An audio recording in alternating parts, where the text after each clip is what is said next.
All right, so there's kind of two parts of this story, and it's embarrassing and sort of incriminating. So I'm going to try really hard not to name names.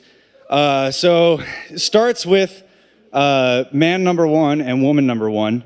I was man number one has been a part of my life for a long time, whether I like it or not. And woman number one was his girlfriend, and there was, God, I can't remember exactly how long. I think it was like 18 or 19. Woman number one calls me crying and says, man number one is an awful person. And I was like, why?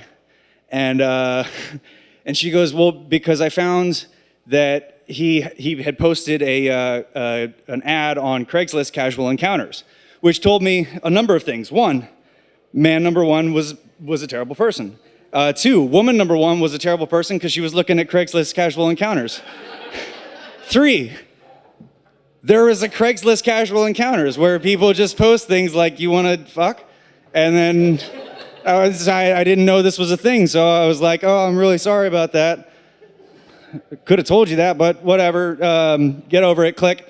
Ran a computer and was looking at Craigslist Casual Encounters. And so I very quickly realized that a lot of the people posting on Craigslist Casual Encounters are not just saying like, hey, let's get together casually, friends with benefits, whatever, no strings attached. It's a pay-to-play thing. But there was one ad that I saw that mentioned a very specific apartment complex in York, and I was like, that's real. And so I remember sitting there, it was like 1 or 2 in the morning, 18, 19-year-old kid, and I was like, email. I was like, what's the catch?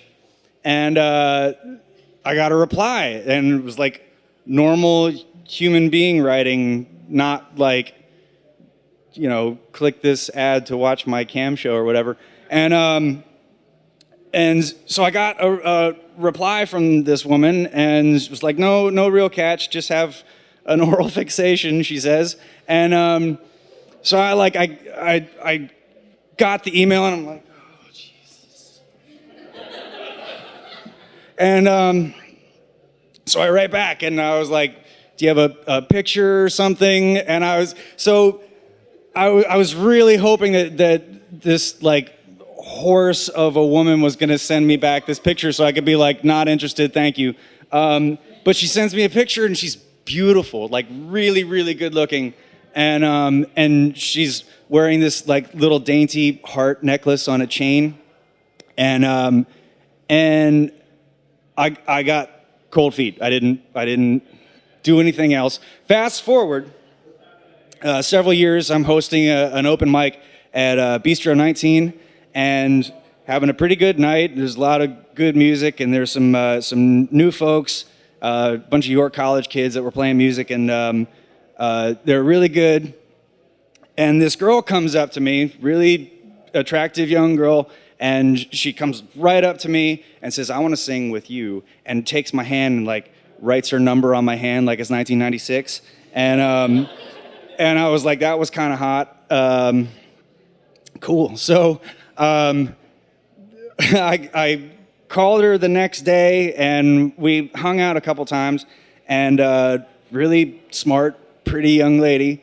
And so then we get together at one time, and she's wearing this lovely, like just revealing enough yet classy sundress with a pretty deep V. And this whole time I'm thinking like, I know I've seen her before. Maybe I've seen her perform someplace else. And she shows up wearing this sundress, and she's got this dainty little chain with a heart on it. I didn't see her anymore.